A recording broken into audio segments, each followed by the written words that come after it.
Bueno, ya estamos acompañados con la diputada provincial por el Frente de Izquierda de los Trabajadores, Laura Cano. Hola, Laura, ¿cómo estás? ¿Todo bien? ¿Cómo andas, Rizo? Muy bien. Acá estamos. ¿Cómo nos ves? No, excelente, muy relajados. Recién les decía fuera de aire que excelente, muy bien.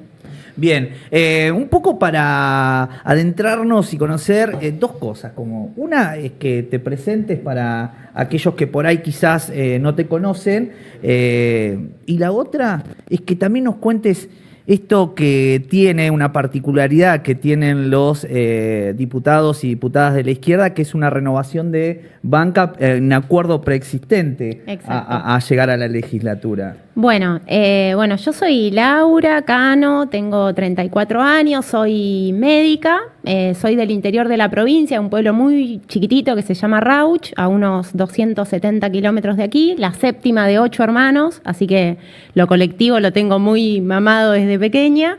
Y bueno, me vine a estudiar a mis 18, estudié aquí con mucho esfuerzo, me recibí de médica, tengo un cargo de planta en el Hospital Horacio Sestino de Ensenada, donde trabajo desde hace varios años ya en la unidad de terapia intensiva, hago cuidados críticos.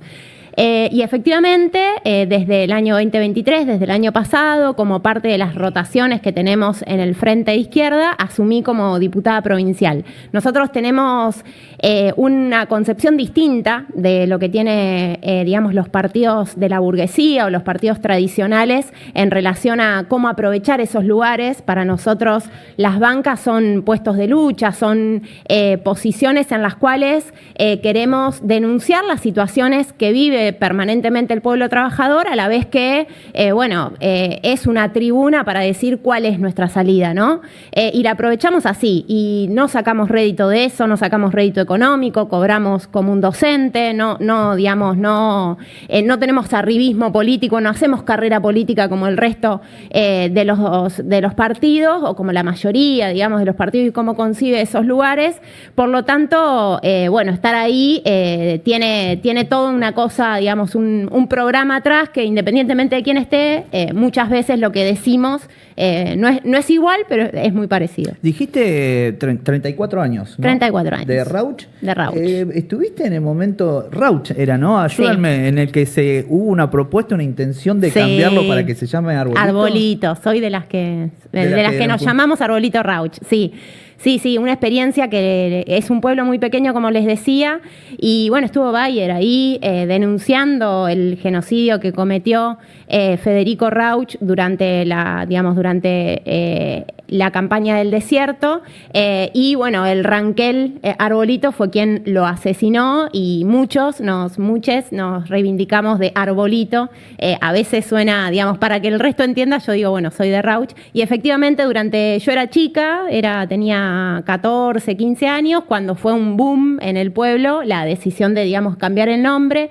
Intentamos hacer un plebiscito, bueno, tuvimos mucha reticencia por un sector, digamos, más conservador del pueblo, pero fue una hermosa experiencia de la cual somos parte de una generación enorme. Tengo muchas amigas, compañeras que vivimos actualmente aquí en La Plata y que somos parte de todo eso, y cuando vamos al pueblo también se arma, hay mucha cultura alrededor de Arbolito Rauch.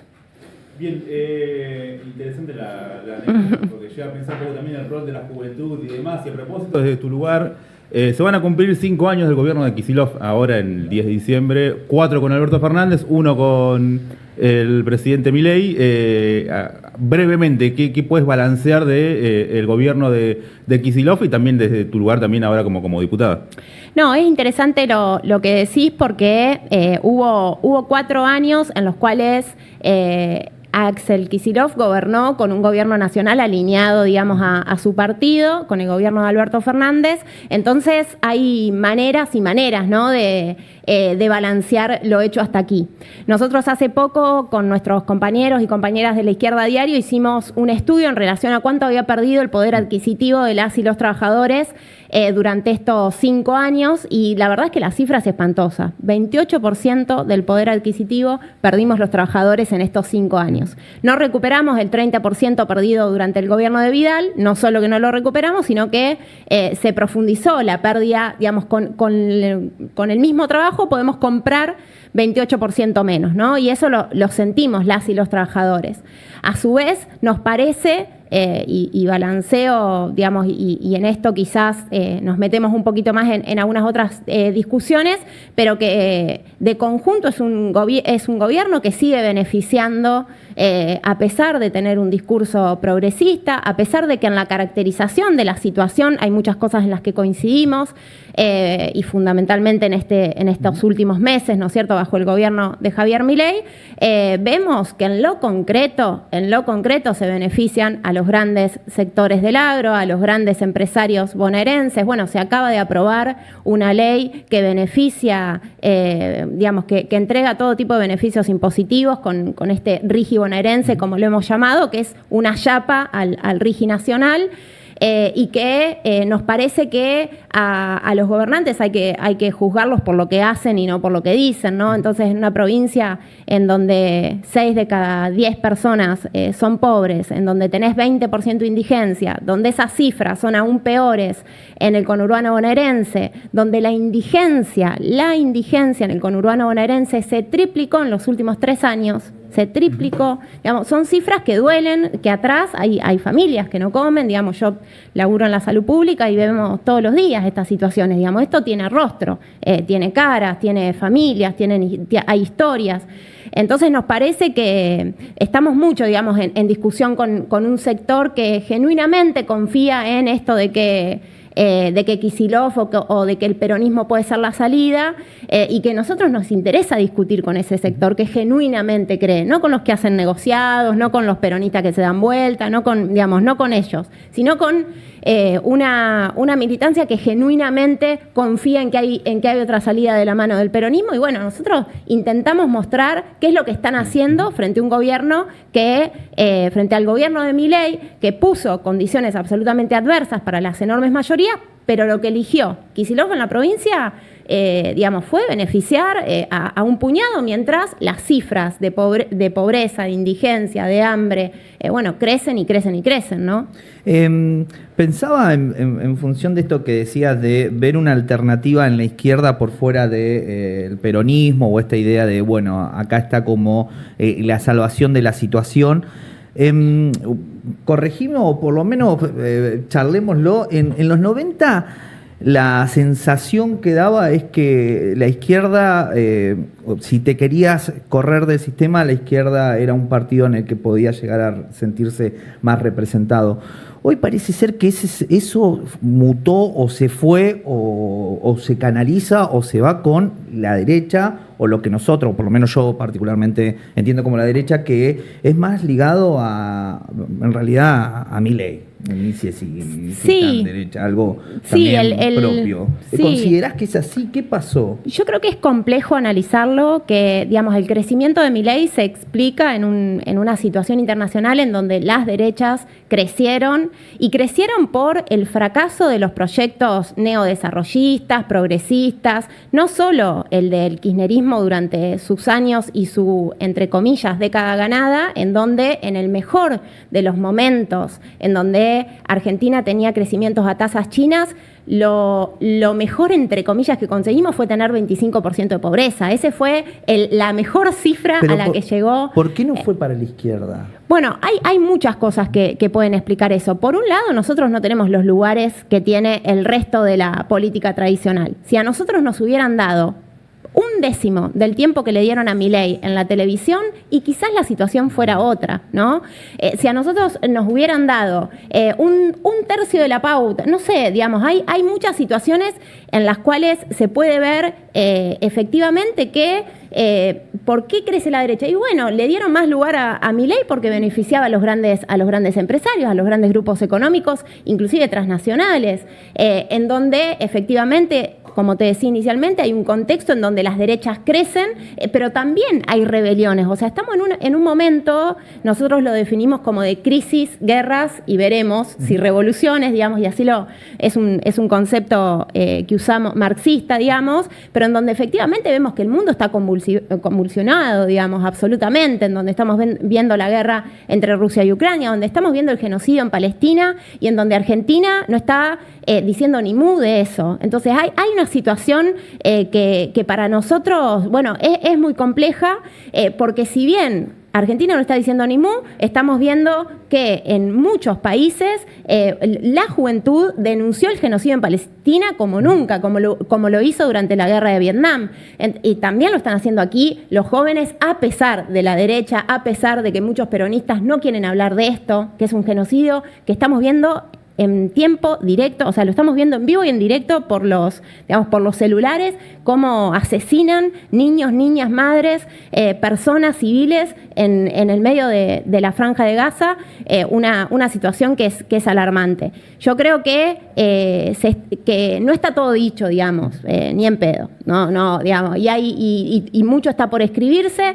Consideramos que nos tenemos que animar a pensar otra salida, que tenemos que desafiar ese mal menor con el que estamos educados desde el jardín, de que las instituciones, lo que se puede, no sé, de la casa al trabajo y del trabajo a la casa, como decía Perón. Bueno, nosotros no queremos eso. Nosotros, queremos tiempo de ocio, por eso peleamos por el trabajo, por un régimen de laburo de 6 horas, 5 días a la semana con un salario que alcance.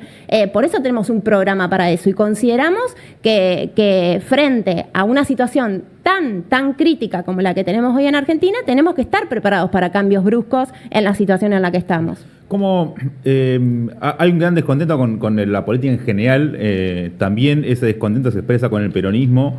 ¿Qué es lo que puede proponer la izquierda como salida? De decir, nosotros entendemos que no es Milei, tampoco entendemos que no es el peronismo. Bueno, ¿por qué confiar en la izquierda? ¿Cómo puedes explicar eso? Mirá,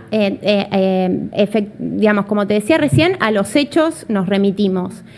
Consideramos, en primer lugar, tenemos que recuperar los espacios de representación de los trabajadores y los jóvenes y los estudiantes. Entonces nosotros tenemos ahí un enorme desafío de recuperar los sindicatos. Nosotros denunciamos 1 y 1000 veces que los sindicatos aquí en la provincia de Buenos Aires, en la provincia de Kicillof, se han dado vuelta del mostrador, están de este lado, están al lado de Kicillof, mostrándose, cogoteando, como decimos, para la foto, en vez de estar peleando por los intereses de los trabajadores. Cuando vos vas al OFI de enfermería, me pasa a mí en mi laburo, todas las compañeras coinciden. Ahora, después, a la hora de que eso tenga una representación electoral, que para nosotros tampoco es la salida, nosotros no consideramos que allí vayamos nosotros a cambiar el mundo, no es por esa vía, la hacemos, tenemos esa representación para denunciar otras cosas, pero cuando vas a cualquier lado y hablas con cualquiera, te dan la razón, no es que no te la dan. Después hay prebendas, después hay que a la gente le prometen laburo, entonces sucede, te doy el voto a cambio de esto. Hay engaños, la televisión permanentemente tiene sus grandes canales al servicio de los grandes empresarios, al servicio de quienes toda la vida la fugaron. ¿Por qué no es cadena nacional que se paga una deuda externa absolutamente ilegítima, fraudulenta, pero que no lo decimos nosotros, lo dice la agencia de auditoría de la Nación, no solo lo decimos nosotros. Entonces, nos parece que si pudiéramos tener un lugar para expresarnos y para contar todo esto, quizás la situación sería diferente y después las condiciones materiales de existencia van a ir haciendo que la gente no vea que con Milei no resolvió los problemas que traía de Alberto Fernández y los diferentes gobiernos, ¿no? Laura, 2x3 aparece gente del más allá y pregunta, a modo conferencia, a veces pregunta en este caso, ¿quién pregunta? Belén Robledo para 135. Laura, estabas hablando y mencionaste un montón de veces parte de tu trabajo, de la diaria. No es común ver legisladores que además sean trabajadores de rasos. Si nos puedes contar un poco qué es lo que estás viendo en tu laburo, de qué se trata tu laburo y qué es lo que estás viendo día a día más allá de esto que mencionaste recién. Bien. Yo trabajo en salud, dependo del Ministerio de Salud de la provincia de Buenos Aires. Desde que ingresé a trabajar, las condiciones en las que trabajamos, los recursos con los que contamos y el salario que recibimos ha ido en decrecimiento constante. Yo me recibí en el año 2014 y desde ese momento, desde el 2015 ingresé en la provincia y desde entonces trabajo y lo vi, por supuesto, bajo el gobierno de Vidal. cuando hicimos en ese momento con mi gremio, la CICOP, más de 11 paros, que le hicimos a su vez también antes lo habíamos hecho a Scioli. Y la verdad es que la situación es muy angustiante. En estos últimos años y en estos últimos meses en particular, no solo las condiciones de los trabajadores, las trabajadoras han empeorado enormemente, los recursos con los que contamos son mucho menos, no tenemos las medicinas ya de primera línea, muchas veces no contamos con esa, tenemos que pedir a hospitales que nos presten, no hay ropa de cama, o sea, hay situaciones que si uno, digamos, transita un hospital, realmente dan ganas digamos, de llorar, pero a la vez uno tiene que plantear una salida, ¿no? Y vemos también que las condiciones en las que llegan quienes utilizan el sistema público, bueno, son peores y cada vez peores. Nosotros nos damos cuenta cuando es fin de mes porque se internan muchas veces y te piden la ración de comida. Digamos, muchas veces la internación no tiene que ver con la condición clínica, sino con que necesitan dónde comer y dónde dormir. Muchas veces, ahora, por ejemplo, en la provincia de Buenos Aires tenemos el recorte en los comedores hospitalarios, algo que es tremendo, porque antes se le daba la comida, digamos, a los trabajadores, a la totalidad de los trabajadores y a quienes estaban internados y sus familias, y ahora se le da nada más que a los que están internados y a los trabajadores que están de guardia. Digamos, hay recortes hasta en el lugar más sensible, ¿no? Entonces, por eso la verdad es que trabajar y ser diputada me da muchísima autoridad para hablar desde un lugar que no me la cuentan, digamos, que la vivo todos los días. No sé, faltan profesionales, tenemos más de 10.000 trabajadores en el Ministerio de Salud todavía becados, que entraron a trabajar con becas de contingencia COVID, compañeras mías, una compañera enfermera de mi servicio de terapia intensiva, que pido públicamente su pase a planta, por favor, Axel Kicillof, pero como ella, otros 10.000 trabajadores en el Ministerio de Salud que siguen con becas de contingencia. Para que se entienda, no cuentan con aportes jubilatorios, no cuentan con aguinaldo, que es para nosotros, digamos, para los trabajadores del Estado, el aguinaldo es el momento en el cual podés, no sé, arreglar el auto o no sé, arreglar el lavarropa o cuestiones muy elementales que durante la pandemia, por supuesto que nos aplaudieron, nos usaron y nos prometieron el pase a planta y eso no ocurrió. Y sobre todo esto ocurre en los sectores más precarizados, porque también hay mucho de cinismo. Al sector profesional, digamos, a los que tenemos un título de posgrado, quizás nos tratan un poquito mejor que al compañero o compañera que trabaja en lavandería, que trabaja en cocina, y es tan importante como yo, que trabajo en la terapia intensiva, para sostener el sistema de salud. Y eso da bronca, sí.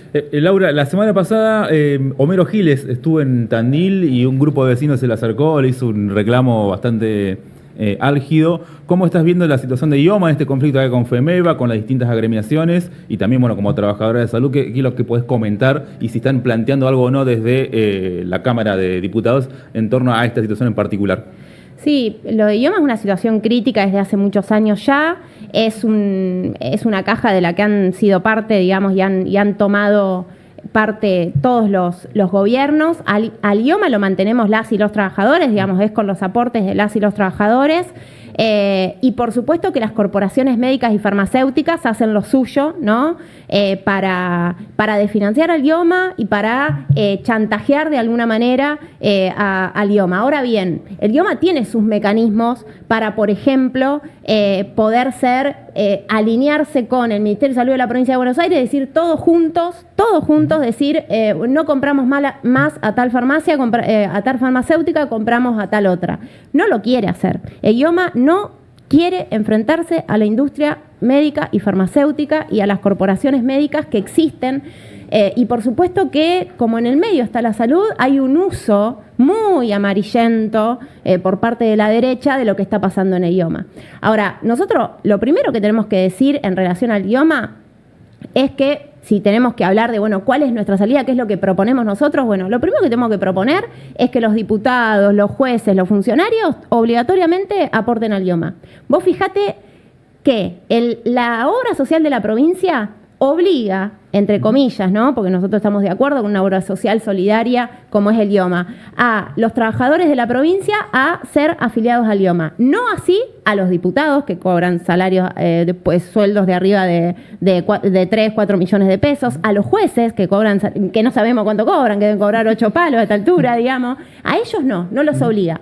Ahora, de hecho, hay algunas pequeñas modificaciones que se agregan en la ley de presupuesto en relación al IOMA. Ninguna toca la obligación que nosotros planteamos, digamos, esa propuesta desde nuestro ingreso con el Chipi Castillo, de que diputados, jueces y personal del Ejecutivo Provincial tenga IOMA y no suite medical, porque pueden elegir tener suite medical. Esa es una de las propuestas que tenemos. De esa manera, el financiamiento al IOMA sería mucho más importante. Pero además, por ejemplo, nosotros queremos que del IOMA decidamos los trabajadores. ¿Por qué el directorio del IOMA es una vergüenza?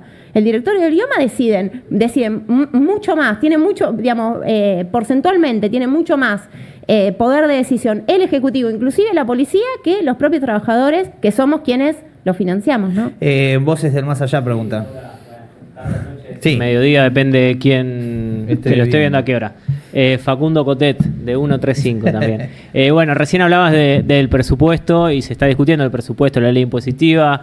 Este miércoles estuvo Girard, el titular de ARBA, en la Cámara de Diputados, explicando un poco el tema de los impuestos y demás. ¿Qué estás viendo vos del presupuesto, del espacio que están viendo? Y bueno, si podés adelantar o no todavía un posicionamiento al momento de cuando se vaya a votar. Bien. Bueno, empezamos primero con el presupuesto y después quizás algo de la ley impositiva, que fue de lo que fue a hablar Girard hoy a la legislatura bonaerense. Nosotros adelantamos nuestro voto negativo, nuestro rechazo a este presupuesto por considerar que sigue siendo un presupuesto de ajuste, de endeudamiento y de precarización.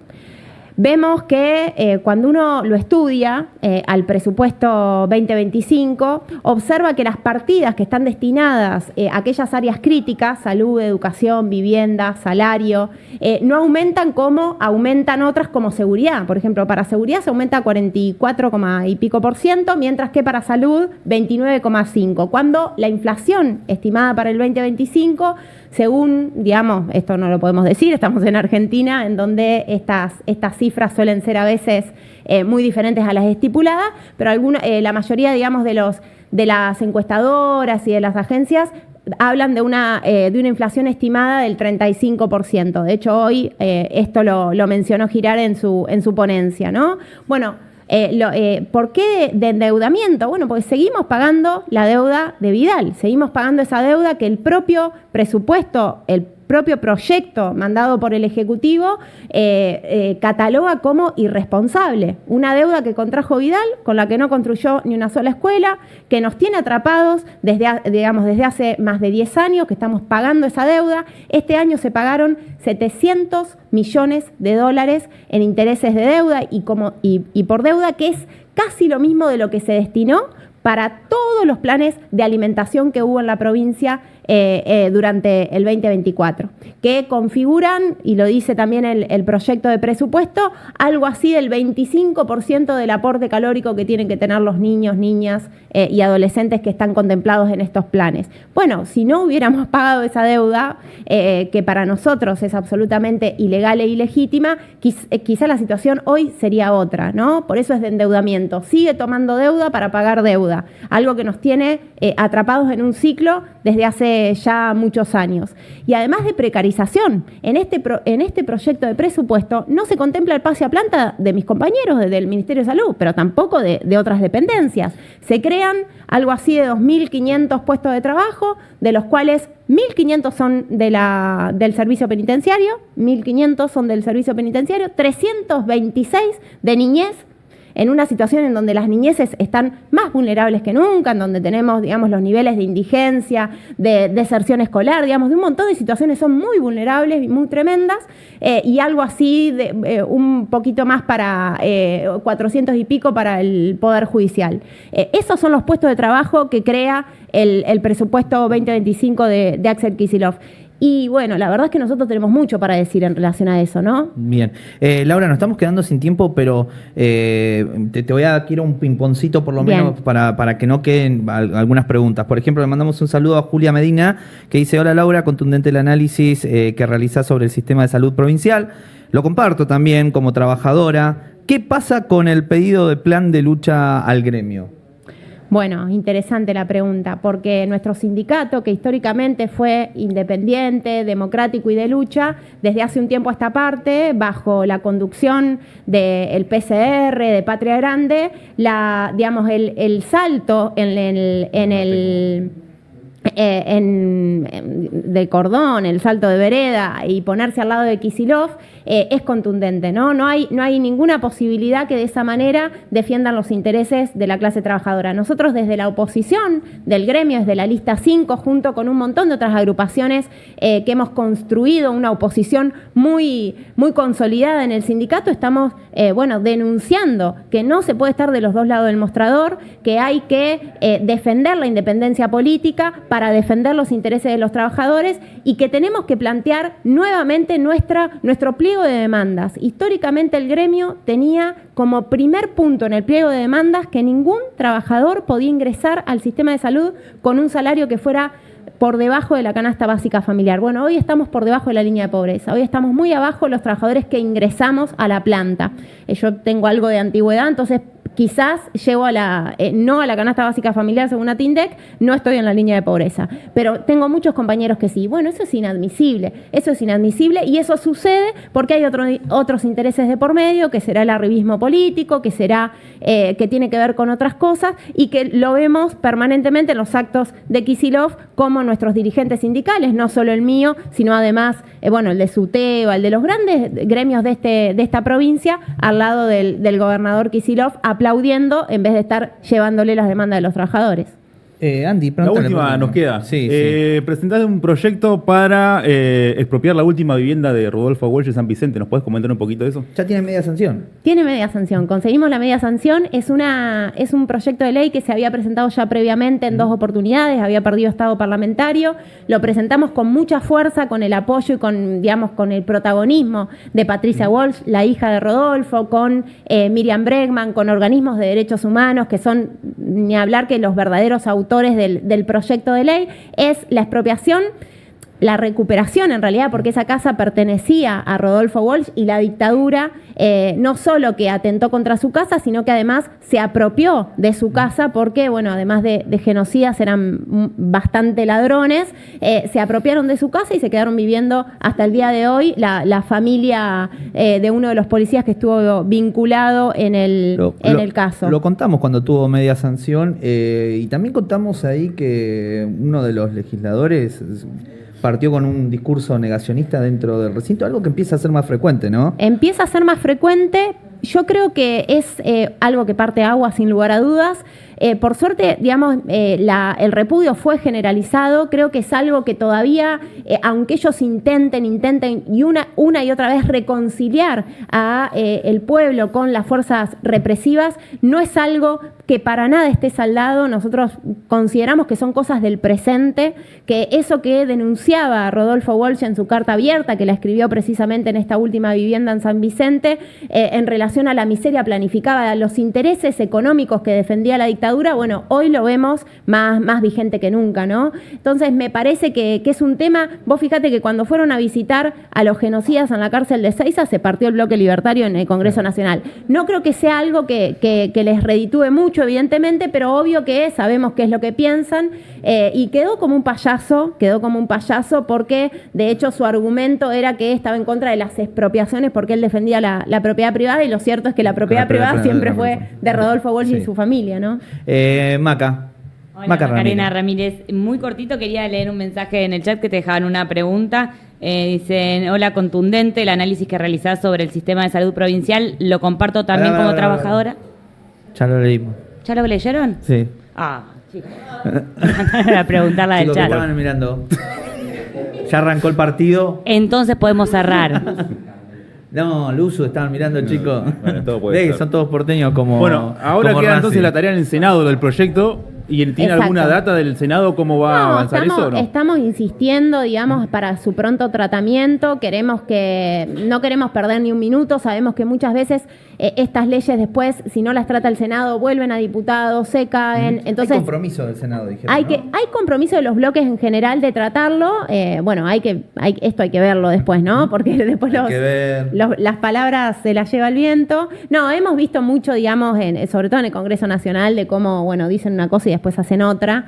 Entonces, estamos confiados en que va a salir. Tiene un gran consenso y estamos peleando además, déjame decir, por la expropiación de Madiraf, que es una fábrica recuperada y bajo control de sus trabajadores hace 10 años, cumplieron este año 10 años, que también tiene media sanción y también está en el Senado, así que tenemos esas dos leyes que estamos esperando que salgan antes de que termine este año. Queremos agradecerte, queremos preguntarte si te sentiste cómoda. No, excelente, muy bien. Bien. Sí. Le agradecemos también a Sofía que siempre acompaña, obviamente, que trabaja, que es de la izquierda. Y quiero preguntarte muy brevemente, Sí. están también en un proyecto de streaming, ¿no? Exacto, te conté, sí, contaba. Segundo o tercer. Segundo programa. Segundo programa. Segundo ¿no? programa. Claro, Sábado, estamos, sí. exactamente. Además, invitamos públicamente Sí, sí, claro. para participar, porque estamos en un proyecto desde La Izquierda Diario Más, que es un... Nosotros acá no planteamos la de la competencia, sino que No, todo se tal cual, nutre. nos alimentamos, Exacto. sí, Va por ahí. aprendemos, sí. ¿Y Tenemos cuándo también sale? ¿Cuándo sale? Mira, se graba y después sale, no salimos en vivo, a Bien. diferencia de ustedes que tienen, o sea, pero... Estamos en ¿quién sabe? vivo. Estamos en vivo. ¿Quién Costó sabe también. que... No, costó, pero. claro, no, sí, pero sí. bueno, quizás pronto lo podamos hacer. En general sale los sábados al mediodía. Los sábados Bien. al mediodía se llama Contrastes Bonaerenses con Luana Simeoni y Mati Bussi. Beso a Luana. Así que sí, ahí los invitamos a participar y bueno, felicitaciones a ustedes por este proyecto, está buenísimo. Muchas gracias. Gracias. Bueno. Gracias. ¿Te quedó algo por decir? No. Bien. Dije todo, ¿no? Hablé un montón. No, estamos bien. Bueno, así nos visitaba Laura. Le agradecemos que se haya venido. Seguimos con más 135.